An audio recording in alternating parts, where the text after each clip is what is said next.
Pernahkah kau bertanya, mengapa hidup terasa semakin bising meski dunia katanya semakin maju?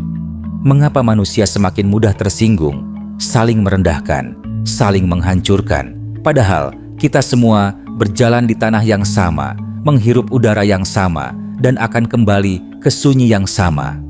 Ada satu laku tua dari tanah Jawa yang nyaris terlupakan, namun diam-diam menyimpan daya yang mampu menggetarkan sendi batin manusia. Ngajeni lian, menghormati yang lain, bukan karena mereka tinggi, bukan karena mereka berguna, tetapi karena mereka adalah sesama makhluk yang dititipi ruh kehidupan. Ini bukan sekadar sopan santun, bukan pula etika kosong. Ini adalah ilmu batin yang dahulu diajarkan dari guru ke murid, dari laku ke laku, tanpa banyak kata, karena yang memahami akan langsung merasakan getarnya. Di masa lalu, para leluhur percaya, jika seseorang mampu ngajeni lian dengan tulus, maka alam pun akan ngajeni dia. Namun, ketika manusia mulai meninggalkan kesunyian, ketika ego lebih lantang daripada nurani, ilmu ini berubah menjadi sekadar slogan. Kehilangannya bukan terjadi dalam satu malam, melainkan perlahan, seiring kita lupa cara melihat manusia sebagai cermin diri sendiri. Hari ini, kita hidup di dunia yang memuja kemenangan, kecepatan, dan pengakuan. Kita berlomba menjadi paling benar, paling unggul, paling berpengaruh, tapi jarang bertanya, siapa yang masih kita hormati saat tidak ada yang melihat? Di balik laku ngajeni lian tersimpan rahasia yang jarang diungkap, bahwa menghormati sesama bukanlah tanda kelemahan, melainkan kekuatan paling halus yang dimiliki jiwa. Ia bukan datang dari luar, melainkan tumbuh dari kesadaran terdalam, bahwa setiap pertemuan adalah pesan, dan setiap manusia adalah titipan makna. Dalam video ini, kita akan membuka kembali tirai yang menutup ilmu ini. Kita akan menelusuri jejaknya dalam laku Jawa, menggali makna tersembunyi di balik sikap sederhana, dan memahami mengapa menghormati orang lain sebenarnya adalah cara paling sunyi untuk menghormati diri sendiri. Namun bersiaplah, karena ketika engkau benar-benar memahami ngajeni lian, cara pandangmu terhadap dunia tidak akan pernah sama lagi. Jauh sebelum kata etika dikenal, sebelum hukum tertulis disepakati, tanah Jawa telah menyimpan sebuah tata hidup yang tidak tertulis, namun dipegang dengan kesungguhan. Ngajeni lian, ia bukan lahir dari buku, melainkan dari laku, dari perjalanan batin manusia yang menyadari bahwa hidup bukan tentang menguasai, tetapi tentang menjaga keseimbangan.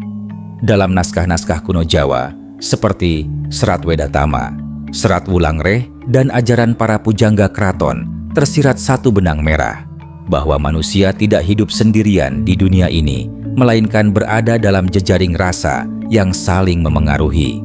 Menghormati sesama bukan hanya untuk menciptakan keharmonisan sosial, tetapi untuk menjaga keselarasan antara jagat cilik, dunia batin manusia, dan jagat gede, alam semesta.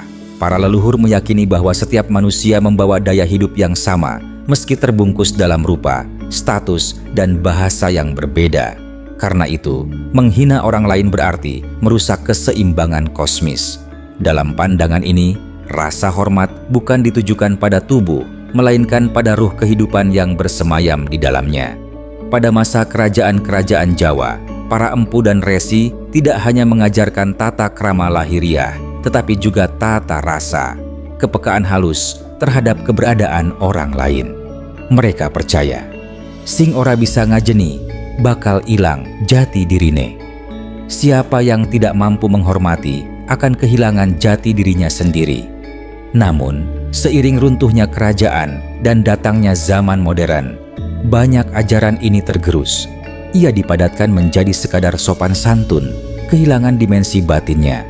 Padahal, dahulu ngajeni lian adalah laku spiritual, jalan sunyi untuk menundukkan ego, membersihkan rasa, dan mengasah kesadaran. Mengapa ilmu ini seolah menghilang? Karena dunia berubah arah. Manusia mulai mengukur nilai diri melalui kemenangan, kekuasaan, dan pengakuan. Dalam dunia yang berisik, suara batin menjadi asing, yang halus dianggap lemah, yang lembut dianggap tidak berguna. Padahal, dalam kebijaksanaan Jawa, yang paling kuat justru yang paling mampu menahan diri. Ngajeni lian bukanlah tunduk tanpa harga diri, tetapi kesadaran bahwa setiap makhluk adalah bagian dari tatanan yang lebih besar. Saat seseorang menghormati orang lain, ia sedang menjaga harmoni tak kasat mata, seperti menata aliran air agar tidak meluap menjadi banjir. Di balik semua ini, tersimpan keyakinan tua bahwa dunia tidak digerakkan oleh kekuatan kasar, melainkan oleh rasa, energi halus yang menghubungkan segala sesuatu. Dan ngajeni lian adalah salah satu pintu untuk menyentuh rasa itu. Kini, kita berdiri di persimpangan zaman. Akankah ajaran ini tetap terkubur dalam sunyi? Atau akan kita bangkitkan kembali, bukan sebagai romantisme masa lalu, tetapi sebagai jalan pulang menuju kemanusiaan yang utuh? Bayangkan sebuah telaga yang tenang. Setiap orang yang mendekat akan melihat bayangannya sendiri di permukaan air. Begitulah sejatinya manusia di hadapan manusia lain. Kita tidak sedang melihat mereka, melainkan melihat diri kita sendiri dalam bentuk yang lain. Inilah inti pertama dari ngajeni lian, bahwa orang lain bukanlah lawan, bukan pula alat, melainkan cermin kesadaran. Dalam laku Jawa, dikenal pemahaman bahwa setiap pertemuan tidak pernah kebetulan. Ada yang disebut tembung tanpa sora, pesan tanpa suara. Orang yang hadir dalam hidup kita membawa pelajaran tertentu, entah sebagai pengingat, ujian, atau penyingkap sisi diri yang belum kita kenali. Maka, menghormati mereka berarti menghormati pesan yang sedang disampaikan semesta kepada batin kita. Ngajeni lian bukan berarti menyetujui semua perilaku orang lain. Bukan pula berarti meniadakan batas diri. Ia adalah sikap batin yang melihat manusia sebagai perjalanan, bukan sebagai hasil akhir. Seperti melihat pohon yang masih tumbuh, kita tidak mematahkan cabangnya hanya karena belum berbuah. Para leluhur menyebut ini sebagai ngalah kanggo menang. Bukan mengalah dalam arti kalah, melainkan mengalah dari dorongan ego agar jiwa tetap menang dalam kedamaian. Saat seseorang mampu menahan kata-kata kasar, menahan penilaian, dan memilih diam yang sadar, ia sedang menata kembali keseimbangan di dalam dirinya. Di sini muncul sebuah paradoks. Semakin engkau menghormati orang lain, semakin engkau bebas dari belenggu dirimu sendiri. Karena kebencian, merendahkan, dan meremehkan orang lain sejatinya adalah bentuk kelekatan pada identitas palsu. Identitas yang ingin selalu lebih tinggi, lebih benar, lebih penting. Dalam simbol Jawa, ego diibaratkan sebagai asap di dalam rumah. Selama ia memenuhi ruang, kita sulit bernapas. Ngajeni lian adalah membuka jendela, membiarkan udara segar masuk, mengusir sesak yang tidak kita sadari. Ada sebuah kisah lama tentang seorang murid yang bertanya kepada gurunya, "Bagaimana aku tahu bahwa aku telah melangkah di jalan yang benar?" Sang guru menjawab, "Lihat caramu memperlakukan orang yang tidak bisa memberimu apapun. Disitulah rahasianya tersembunyi. Menghormati mereka yang tidak memberi keuntungan adalah tanda bahwa laku kita tidak lagi digerakkan oleh pamrih. Itu adalah titik di mana rasa mulai menggantikan ego. Namun, banyak yang keliru. Mereka mengira ngajeni lian membuat seseorang lemah. Padahal, yang lemah adalah mereka yang bergantung pada pengakuan. Yang kuat adalah mereka yang tidak perlu merendahkan untuk merasa tinggi. Ketika engkau benar-benar memahami ini, sebuah pintu akan terbuka. Engkau mulai melihat bahwa dunia bukan medan perang, melainkan ruang belajar yang luas. Setiap konflik menjadi cermin, setiap perbedaan menjadi undangan untuk memperluas kesadaran. Dan disinilah kita mulai menyentuh lapisan yang lebih dalam, bahwa ngajeni lian bukan sekadar sikap sosial, melainkan kunci untuk menyentuh dimensi batin yang lebih sunyi dan lebih luas dari diri kita sendiri. Pada lapisan terdalam, ngajeni lian bukan lagi sekadar sikap, melainkan keadaan kesadaran. Di titik ini, engkau tidak lagi melakukan penghormatan. Engkau menjadi penghormatan itu sendiri.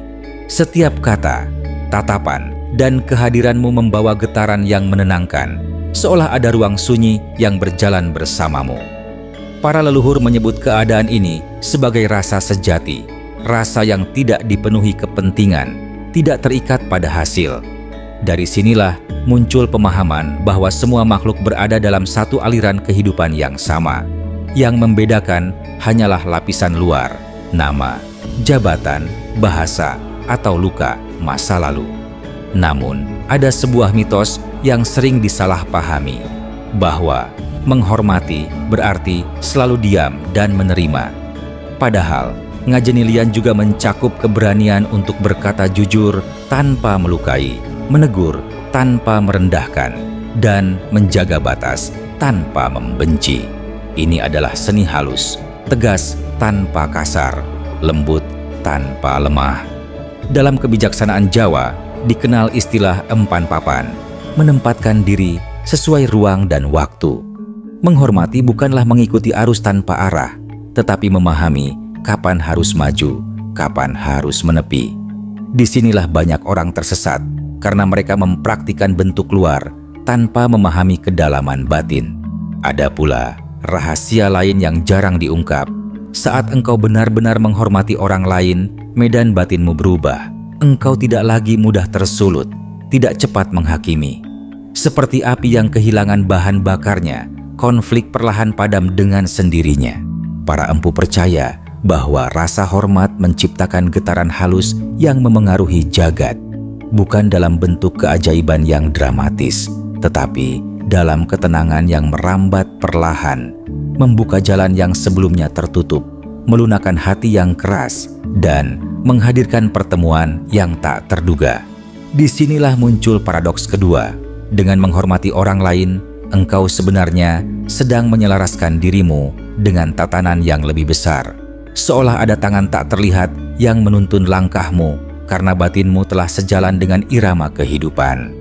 Banyak yang bertanya, apakah semua orang layak dihormati? Pertanyaan ini muncul dari luka dan pengalaman pahit. Namun, laku Jawa tidak berbicara tentang kelayakan, melainkan tentang kesadaran. Engkau tidak menghormati karena orang lain sempurna, melainkan karena engkau memilih untuk tidak membiarkan hatimu dikuasai kebencian. Ketika kebencian dilepaskan, ruang dalam dirimu menjadi lapang. Di sanalah engkau mulai merasakan kehadiran yang lebih luas, keheningan yang tidak dapat dijelaskan, namun dapat dirasakan. Ngajenilian, pada akhirnya, adalah jalan menuju kebebasan batin, bukan kebebasan dari dunia, tetapi kebebasan di dalam dunia. Di tengah hiruk pikuk, engkau tetap tenang. Di tengah perbedaan, engkau tetap jernih. Dan dari titik inilah kita siap melangkah ke pertanyaan terpenting. Bagaimana laku ini diwujudkan dalam kehidupan sehari-hari tanpa kehilangan kedalamannya? Ilmu yang tidak dilakoni akan menjadi debu di rak ingatan. Ngajenilian bukan untuk dikagumi, tetapi untuk dihidupi, di pasar, di rumah, di jalan, bahkan di ruang batin paling sunyi. Disinilah laku ini diuji, bukan saat kita sedang tenang, tetapi ketika dunia mengusik, ketika ego ingin membalas, ketika hati merasa dilukai. Langkah pertama dimulai dari hening sejenak sebelum bereaksi. Setiap kali engkau tersulut, berhentilah satu napas. Napas itu adalah jembatan antara ego dan kesadaran. Di dalam satu tarikan, engkau bertanya pada diri, apakah aku ingin menang atau aku ingin jernih? Disitulah engkau memilih laku. Kedua, latih mendengar tanpa niat membalas. Banyak konflik bukan karena perbedaan, melainkan karena tidak ada yang benar-benar hadir. Saat engkau mendengarkan dengan rasa, bukan dengan pembelaan, engkau sedang mengundang kedamaian masuk ke ruang percakapan. Ketiga, lihat setiap manusia sebagai perjalanan yang sedang tumbuh. Ketika seseorang berbuat salah, bayangkan mereka seperti benih yang belum mekar. Ini bukan pembenaran, tetapi pengingat bahwa semua orang sedang belajar, termasuk dirimu. Keempat, jaga batas yang sadar. Ngajenilian tidak berarti membiarkan diri diinjak. Justru, dengan batas yang jelas, rasa hormat menemukan bentuknya. Engkau berkata, tidak, tanpa kebencian, dan berkata "ya" tanpa pamrih. Kelima, praktikan rasa syukur sunyi. Setiap malam, ingat satu orang yang hari ini menguji kesabaranmu. Ucapkan terima kasih dalam batin, karena melalui mereka, engkau belajar melihat dirimu sendiri. Ini adalah alkimia rasa, mengubah luka menjadi kebijaksanaan. Namun, ada jebakan halus. Keinginan untuk merasa lebih tinggi karena mampu menghormati. Saat ini muncul, engkau telah kembali ke ego dalam rupa yang lebih halus. Maka, rendahkanlah kembali batinmu. Ingat, ngajeni lian bukan pencapaian, melainkan perjalanan tanpa garis akhir. Jika engkau tekun melakoninya, perubahan akan terasa. Bukan karena dunia menjadi lebih ramah, tetapi karena batinmu menjadi lebih lapang. Dari kelapangan itulah kedamaian mengalir keluar, tanpa perlu diumumkan, tanpa perlu dipertontonkan. Dan kini, kita sampai di ambang terakhir, tempat semua kata kembali ke sunyi, dan hanya rasa yang berbicara. Pada akhirnya, ngajeni lian bukanlah tentang orang lain. Ia adalah tentang siapa engkau ketika tidak ada yang melihat. Tentang bagaimana engkau berdiri di hadapan dunia, bukan dengan kepalan tangan, tetapi dengan hati yang terjaga. Kita telah menelusuri jejaknya dari kebijaksanaan leluhur, memahami maknanya sebagai cermin diri, menyelami rahasia halus yang mengubah medan batin, dan mempraktikannya dalam denyut kehidupan sehari-hari. Semua itu membawa kita pada satu kesadaran, bahwa menghormati sesama adalah cara paling sunyi untuk kembali ke jati diri. Di tengah dunia yang gemar membelah dan menghakimi, ngajeni lian adalah perlawanan yang lembut, bukan dengan teriakan, tetapi dengan kehadiran yang jernih. Ia tidak menjanjikan dunia yang sempurna, namun menghadirkan batin yang tidak lagi mudah runtuh. Barangkali inilah rahasia yang lama tersembunyi, bahwa kedamaian tidak lahir dari kemenangan, melainkan dari kemampuan melihat diri kita dalam diri orang lain. Ketika engkau menghormati sesama, engkau sedang menata kembali harmoni yang lebih besar antara rasa, alam, dan tujuan hidupmu sendiri. Maka, biarkan satu pertanyaan tinggal di hatimu. Jika setiap orang adalah cermin, apa yang sedang ingin ditunjukkan dunia kepadamu hari ini? Jika laku ini menyentuh batinmu, jangan biarkan ia berlalu begitu saja. Renungkan, bagikan, dan biarkan percakapan ini hidup. Karena setiap kesadaran yang tumbuh, sekecil apapun, adalah cahaya bagi jagat yang sedang belajar kembali menjadi manusia. Terima kasih telah berjalan bersama dalam sunyi. Sampai kita bertemu lagi di persimpangan rasa dan kesadaran.